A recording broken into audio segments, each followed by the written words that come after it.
press the bell icon on the YouTube app and never miss a सभी को जय हिंद दोस्तों, आप सभी का हार्दिक स्वागत है जय हिंद रिएक्शंस पे। आशा करता हूं कि आप सभी लोग बहुत अच्छे होंगे। तो आज हम एक बहुत इंपॉर्टेंट एक ज़बरदस्त वीडियो देखने जा रहे हैं जिसमें आप देखेंगे पाकिस्तान के मशहूर पत्रकार आरजू काज़मी जी को। उनके स्पेशल गेस्ट होंगे सुमित जैन साहब जो कि भारतीय मूल के हैं और बहुत ही नॉलेजेबल हैं और चाइना में रहते हैं। तो ये वीडियो बहुत इंटरेस्टिंग होगी जिसमें ये दोनों डिस्कस करेंगे भारत के अंदरूनी हालात और हरियाणा में जो कुछ हो रहा है उसके बारे में। तो इसे अंत तक देखें और चैनल पर नए हैं तो चैनल को सब्सक्राइब कर दें ताकि आपको ऐसे इंटरेस्टिंग और लेटेस्ट वीडियोस देखने को मिलती रहे। और वीडियो अगर पसंद आए तो इसे लाइक और शेयर जरूर कर दें। जय हिंद, जय भारत। कुछ हो रहा है, भारत का नाम खराब नहीं हो रहा आपके ख्याल से गवर्नमेंट का एज अ कंट्री आपका कि जी यहाँ पर ये हो रहा है, काफी टाइम से हो रहा है। बल्कि कई तो टॉपिक्स ऐसे थे जो हमने डिस्कस ही नहीं किया अपने शो में। हमने कहा ठीक है इनका अंदरूनी मामला खुद ही ठीक हो जाएगा, लेकिन वो बढ़ता गया। आरजू जी देखिए, मैंने आपके शो पे या किसी शो पे पहले भी बात किया था कि जैसे जैसे 24 की इलेक्शंस आ रही हैं आपको ये चीजें बढ़ती हुई दिखेंगी हिंदुस्तान के अंदर। उसका रीजन है, दो रीजन है। एक, चाइना भी चाहता नहीं है कि इनके सामने कोई एक और सुपर पावर खड़ी हो, क्योंकि इनकी सारी इंडस्ट्रीज इंडिया के अंदर, भारत के अंदर शिफ्ट हो रही हैं। ये भी घबराए हुए हैं कि अगर ये सारी शिफ्ट हो जाएंगी तो यहाँ पर बनेगा क्या, बिकॉज इनके पास इतना बड़ा इंफ्रास्ट्रक्चर है इंडस्ट्री के लिए कि they are now in trouble. तो ये चाहते हैं कि हिंदुस्तान भी ट्रबल रहे। दूसरी तरफ हम देखते हैं पाकिस्तान है। पाकिस्तान नहीं चाहता कि बीजेपी गवर्नमेंट दोबारा से आए, बिकॉज जब तक बीजेपी गवर्नमेंट है या मोदी जी हैं, पाकिस्तान से बात करने का तो सवाल ही नहीं है। तो बात करना पाकिस्तान के फेवर में है। They want to talk to us. अभी तो आपका शहबाज शरीफ 5 दिन की गवर्नमेंट रही है, उसने भी बोल दिया कि हम हिंदुस्तान से बात करना चाहते हैं। ये कम वक्त तो पहले क्या बात है सर, मोदी जी के टाइम में मोदी जी यहाँ पे बगैर दावत के जो है ना शादी में खाना खाने आए थे, ठीक है? तो आपको याद होगा, बगैर दावत के नहीं आए थे। He was called, he send a message to Nawaz Sharif कि भाई आपको कंग्रेचुलेशंस, आपके घर में शादी है। तो उन्होंने बोला आप आइए please. He called, then he came. बिना दावत के नहीं आए थे। Please correct your words. हमारा प्रधानमंत्री ऐसे नहीं है, हमारा प्रधानमंत्री ऐसा नहीं है कि तुर्की ने मना किया वहां चला गया और उन्होंने जब गले डालने की कोशिश करी वो कहता पीछे हो रही है, स्मेल आ रही तुम्हारे से। ऐसा नहीं है प्रधानमंत्री हमारा। नहीं सर, खैर वो उनकी नवाज शरीफ साहब से काफी दोस्ती है, बगैर दावत के भी आ सकते हैं। दोनों का आपस में काफी मेलजोल है और इसीलिए हम लोग को ये लग रहा है कि अगर नवाज शरीफ साहब दोबारा एज अ प्राइम मिनिस्टर आए तो हो सकता है मोदी जी फिर आ जाए। बल्कि बीच में एक बात चली भी थी और सुना था इमरान खान के टाइम में, जब बाजवा साहब यानी कि जनरल बाजवा साहब थे, तो उनके टाइम में था कि इस हद तक बात आगे बढ़ चुकी थी हिंदुस्तान पाकिस्तान में बातचीत की कि लग रहा था कि मोदी जी ने फिर यहाँ पे विजिट करना था। वो भी सब तय हो गया था। फिर बीच में पता नहीं खान साहब को जो है वो क्या हुआ और उन्होंने कोई बीच में जो है ना वो जैसे कहते हैं हंगामा कर दिया। मगर हमारे यहाँ पंजाबी में बोलते हैं पांची मार दी। ऐसा ही है बिल्कुल। तो लेकिन सर वो हमारे यहाँ सर वही ना, तो उनको कुछ भी हो जाता है। आपको पता है खान साहब को अचानक से यू टर्न मार लेते हैं, तो इसलिए हुआ। लेकिन सर अगर बातचीत होने जा रही थी और हो सकता है कि आगे भी हो जाए।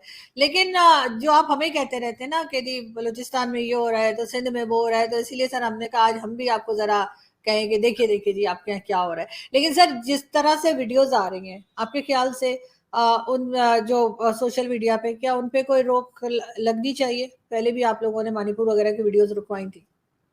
देखिए बहुत ज्यादा वायलेंस है, बहुत ज्यादा वायलेंस है उसमें। देखिए क्या होता है, शुरू में ये जो स्प्रेड हो रहा है it is in favour of people also. जैसे पहले हमने बात किया कि ये तो चलेगा, ये 24 तक ये ड्रामा चलेगा, उसके बाद सब शांत हो जाएगा। क्यों? टारगेट है 24 के इलेक्शन की किसी भी तरीके से मोदी जी ना आए। तो ये बहुत फंडिंग है। मैं ऑलरेडी इसके ऊपर अपने यूट्यूब अकाउंट में बहुत वीडियोस बनाई हैं कि कैसे बाहर की फोर्सेस फंडिंग कर रही हैं, मीडिया हाउसेस के अंदर भी और लोगों के अंदर भी, कि ऐसी चीजें दिखाई जाए ताकि यहाँ पर इन्वेस्टमेंट्स ना आए। जब ऐसी हरकतें होंगी कहीं ना कहीं तो मैसेज जाता है बाहर कि भाई यहाँ पर डिस्टर्बेंस है, यहाँ पर कम्युनल राइट्स कभी भी हो सकते हैं, यहाँ पर इन्वेस्टमेंट सेफ नहीं है। तो यही चीज चाइना भी चाहता है, पाकिस्तान भी चाहता है कि ये मैसेज पूरी दुनिया में जाए। We understand that.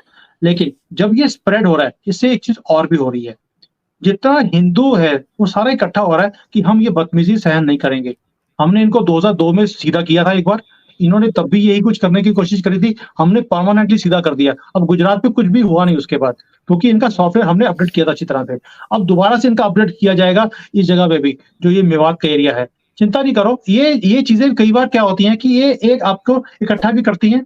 इनको एक्सपोज भी करती हैं। अब तो मुसलमान जो है यहाँ पर, उन्होंने बोलना शुरू कर दिया कि बेवकूफो ये काम मत करो, अब अपने आप को एक्सपोज कर रहे हो, you are getting isolated in the whole country. अब आपके साथ वही काम होगा जो गुजरात में हुआ था। तो ये, so this is how it is. Sometimes initially it might look कि मैं बहुत रेडिकलाइज बात कर रहा हूँ, लेकिन रेडिकलाइज जब दूसरा आदमी करेगा, कब तक सहन करोगे आप? कभी ना कभी तो अटैक करना पड़ेगा ना आपको, कभी ना, नॉट अटैक बट जवाब तो देना पड़ेगा। And we know how to give that answer back to them.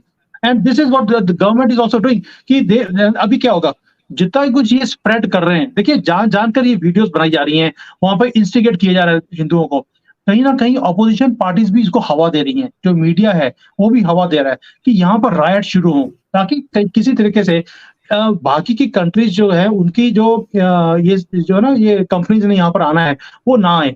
ऊपर से एक टारगेट और भी है, आगे G20 आ रहा है, तो दे वांट कि भाई G20 में आने से पहले लोग बोले कि वर्चुअल कर लो, हमने आना नहीं है यहाँ पर। सो बहुत कुछ है जिसके कारण ये कुछ हो रहा है। वी नो, वी अंडरस्टैंड, मेरी भी गवर्नमेंट के लोगों से बात होती है, they say we understand what is happening, there is a deliberate move why these things are happening and we know how to tackle it also. नहीं, बहुत सही बात है अगर वो उसको टैकल कर सकते हैं या उसको सही कर सकते हैं। लेकिन सर हर चीज़ के लिए मैं पाकिस्तान में भी कहती हूँ कि जब भी कुछ होता है, चाहे कोई ब्लास्ट हो जाए, चाहे कोई और किस्म का झगड़ा हो, हंगामा हो, तो कह दिया जाता है कि जी इंडिया कर रहा है, इंडिया की तरफ से फंडिंग है, इंडिया ये कर रहा है। लेकिन मैं हमेशा कहती हूँ कि पाकिस्तान को भी पहले देखना चाहिए कि अंदर जो कुछ हमारे यहाँ गड़बड़ हो रही है उसको देखें, बार बार किसी दूसरे पे ब्लेम ना करें। सर वही मैं आपसे कहूंगी कि आपके यहाँ जो हो रहा है तो आप बार बार, ठीक है आप चाइना को कह सकते हैं, लेकिन सर हमने मुझे नहीं लगता कि पाकिस्तान इस तरह की किसी भी गड़बड़ में हिंदुस्तान में जिस वक्त चल रही है उसमें कोई हिस्सा लेगा। एक तो ये कि हम खुद बहुत बिजी हैं सर, हमारे पास फालतू का टाइम नहीं है। दूसरा ये है कि सर हमारे पास पैसे नहीं है कि हम वहां पे फंड करते फिरें, ठीक है। और थर्ड ये कि इस किस्म की चीजों में जो है वो आई डोंट थिंक इस वक्त जब पाकिस्तान को भारत से बात करने की जरूरत है, ट्रेड के लिए हम लोग जो है वो कोशिश कर रहे हैं। मेडिसिन यहाँ पे कल से बार बार न्यूज आ रही है, मेडिसिन नहीं आ रही है पाकिस्तान में, मेडिसिन का प्रॉब्लम है। तो हमें तो बहुत सी चीजों में जो है वो मदद की जरूरत है भारत से, तो हम इस किस्म की हरकत क्यों करेंगे जिससे मामला और खराब हो जाए। तो सर आपका नहीं लगता कि अंदर जो लोग बैठे हुए हैं, बहुत से लीडर्स आपके ऐसे हैं जो उठ उठ के बात करते हैं, वैसी साहब भी हैं, वैसी साहब जैसे और कई दूसरे में, क्योंकि टीवी चैनल्स पे जो बैठते हैं ना मैं उनकी बात कर रही हूँ, वो तो इसी किस्म की धमकियां देते हैं, उनको क्यों नहीं आप लोग पूछते? देखिए, मैंने पहली बात तो ये है कि आपको मैंने डायरेक्टली ब्लेम भी नहीं किया, ना इनडायरेक्टली किया है कि आप इस पे इन्वॉल्व हैं। मैंने बोला चाइना इन्वॉल्व है, मैं ओपनली बोल रहा हूँ इसको। मैंने बोला आप नहीं चाहोगे कि मोदी जी की गवर्नमेंट आए तो यहाँ पर डिस्टर्बेंस क्रिएट रहे। तो एंड सेकेंडली, हर कंट्री के दूसरे कंट्री में सेल्स होते हैं, you also know, we also know, उसको इंस्टिगेट भी किया जाता है, उनको पाला भी जाता है इसी कामों के लिए। So as far as this time is concern, this is very critical time, I we understand that. मैं बार बार आपको बोल रहा हूँ कि ये क्रिटिकल टाइम है, सबकी नजर है कि इनको भारत को डिस्टर्ब किया जाए ताकि यहाँ पर तरक्की ना हो, क्योंकि जितनी स्पीड पे हम आगे चल रहे हैं, हमारा फोकस एक ही चीज के ऊपर है कि हमें तंग ना करो, हम किसी को तंग नहीं करेंगे, अपनी कंट्री को आगे लेके जाएंगे, और ये चीज किसी को बर्दाश्त नहीं हो रही। And as far as oversea and all is concern, nobody takes them seriously. पूरे हिंदुस्तान में उन्होंने बड़ी कोशिश कर ली हर एक स्टेट में जाकर इलेक्शन लड़ने के लिए, मुसलमान की वोट भी उनको मिलती नहीं है, एक्सेप्ट एक हैदराबाद में, वो भी कैसे जीतते हैं सबको मालूम है, वहां पे कैसी दादागिरी के हिसाब पे वो जीतते हैं वहां पर। So he has no standing. Yes, एक बोलने के लिए ही कम्स, एक मीडिया को भी कोई जोकर चाहिए होता है, तो he is a good joker for us. He comes there, he speaks, वो जहरी को उगलते हैं अपनी, तो वो अपनी औकात दिखाते हैं, इससे ऊपर उनकी कोई वैल्यू नहीं है हिंदुस्तान में। लेकिन सर अब ये जरूर है कि आपके ख्याल से आपकी एजेंसीज कितनी एफिशिएंट हैं, कितना सही काम कर रही हैं, क्योंकि अगर ये तो बहुत बड़े बड़े केसेस हैं जिनकी हम बात कर रहे हैं, इसमें तो टाइम लगता है लोगों को पकड़ने में। उसमें एक छोटा सा मामूली सा केस आपकी एजेंसीज के हाथ में आया था सीमा हैदर का लेकर, इसको बार बार कहा गया कि जी वो डांसर है, बल्कि अभी तो मैंने कल परसों देखा आपका कोई चैनल 24 है, वहां पे उन्होंने इंटरव्यू दिया कि जी मैं फिल्मों में भी जा सकती हूँ क्योंकि डांस करना आता है। तो सर अभी तक तो वो खुद तो डांस नहीं कर रही, लेकिन आपकी एजेंसीज को जो है लास्ट 3 मंथ से डांस करवा रही हैं। एक इतना सा केस आप लोगों से सॉल्व नहीं हो पाया है, तो ये इतने बड़े बड़े इश्यूज जो चल रहे हैं कंट्री के अंदर, उसका क्या करेंगे? देखिए, आपने खुद ही बोला था मुझे लास्ट टाइम कि आपकी किसी बंदे ने बोला कि पहले ये डांस में काम, बार में काम करती थी, तो एक तो बात हाँ। कंफर्म होगी कि ये डांस बार में कहीं ना कहीं काम करती होगी। एंड तो अब डांस बार में कौन जाता है आपके पाकिस्तान में, आपको मालूम ही है, आईएसआई वाले भी जाते हैं, आर्मी वाले भी जाते हैं, तो इससे ये भी कंफर्म होता है कहीं ना कहीं इनके लिंक्स भी हो सकते हैं उनके साथ। So as far as our agencies are concern, मैंने लास्ट टाइम भी बोला था आपको कि एजेंसीज पूरा इसको डीपली जाके देखने की कोशिश कर रही हैं कि इसके तार कहाँ तक जुड़े हुए हैं। तो they are working on it. ऐसा नहीं है कि इसको फ्री पास है कि भी जो मर्जी कर लो, कल को मूवीज में भी आ जाएगी, ऐसा कुछ नहीं होने वाला। इसको इसका वही हाल होगा जो कि इसका साथ करना चाहिए। She will go back, she can not stay in India, possible ही नहीं है। She will go back, the only thing is we are trying to access कि तार कहाँ तक जुड़े हुए हैं। और जो आप मीडिया में देखते हो वो तो एक नौटंकी है। देखिए, media is only a show business. Bharat का मीडिया आप सीरियसली मत लिया करो, कोई भी सीरियसली लेता नहीं उसको। They just want TRP, they just want नहीं सम एंटरटेनमेंट। लोगों को एंटरटेनमेंट अच्छा लगता है, but back of the scene जो काम हो रहे हैं वो आपको अंदाजा भी नहीं है। और नहीं नहीं सीमा सर, हैदर के आने से, सीमा हैदर के आने से एक अच्छा हो गया, हमें पता लग गया कि कश्मीर का रास्ता तो हमने टाइट कर दिया, आप कहाँ से आ रहे हो। बिल्कुल। लेकिन सर खैर मैं यहाँ सीमा हैदर डिस्कस नहीं कर रही थी, मैं सिर्फ ये बता रही थी कि वो केस अभी तक सॉल्व नहीं हो सका। मतलब 3 मंथ्स हो गया, अभी तक आपको कुछ पता नहीं लग रहा। तो फिर ये जो इतने दंगे हो रहे हैं, इतनी वायलेंस हो रही है कंट्री के अंदर और बेशुमार लोग करें, कई एरियाज में फैला हुआ है, इसको कैसे आप लोग कंट्रोल करेंगे? इसका कैसे आप लोग निकालेंगे कि कौन कर रहा है और कैसे हो रहा है? ये मैं कह रही हूँ कि बहुत टाइम नहीं लगेगा और जाने चली जाएंगी और वायलेंस होगा और लोगों की जाने का क्या फायदा है? आप लोग फास्ट काम क्यों देखिए नहीं करते देखिए सर? हमारी एजेंसी से सीखा करें। देखिए आरजू जी, आपके वहां पर भी 1.5 साल लग गया था इमरान खान की पार्टी के लोगों को सीधा करने में। आप ये मत बोलिए कि बहुत जल्दी कर दिया उन्होंने, दे टुक long time.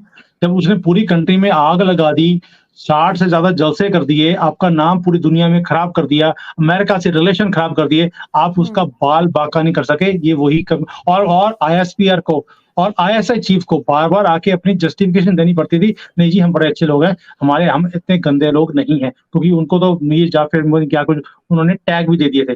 So don't tell me कि आपकी जो आईएसआई है वो कितनी जबरदस्त है और आपकी एजेंसीज कितनी जबरदस्त है। पहली बात तो ये। दूसरा, as far as our agencies are concerned, उसको डील करते हैं दोवाल साहब, जिसको जेम्स बॉन्ड ऑफ इंडिया बोला जाता है।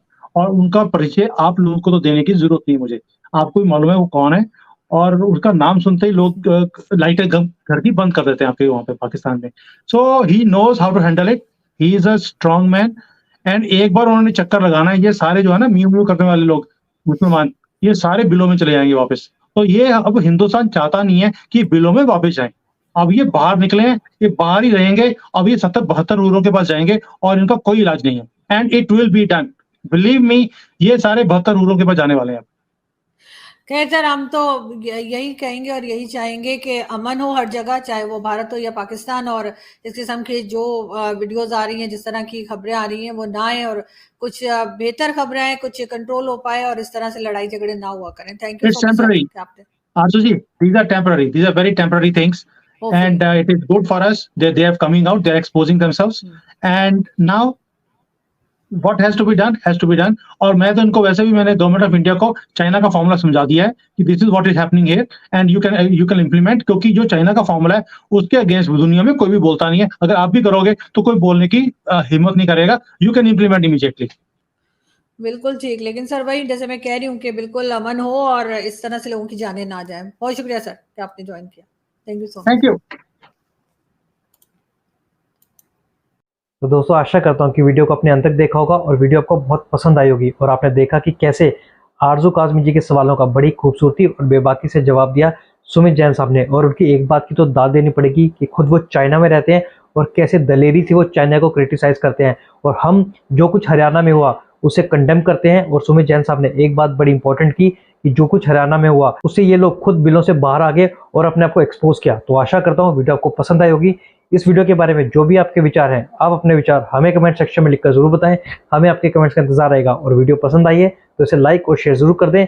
और एक बार फिर चैनल पर नए हैं तो चैनल को सब्सक्राइब कर दें ताकि आपको ऐसी लेटेस्ट, इंपॉर्टेंट और इन्फॉर्मेटिव वीडियोस देखने को मिलती रहे। तो चलिए फिर मिलेंगे ऐसी किसी इंपॉर्टेंट और इंटरेस्टिंग वीडियो में। तब तक आप अपना ध्यान रखिए। जय हिंद, जय भारत।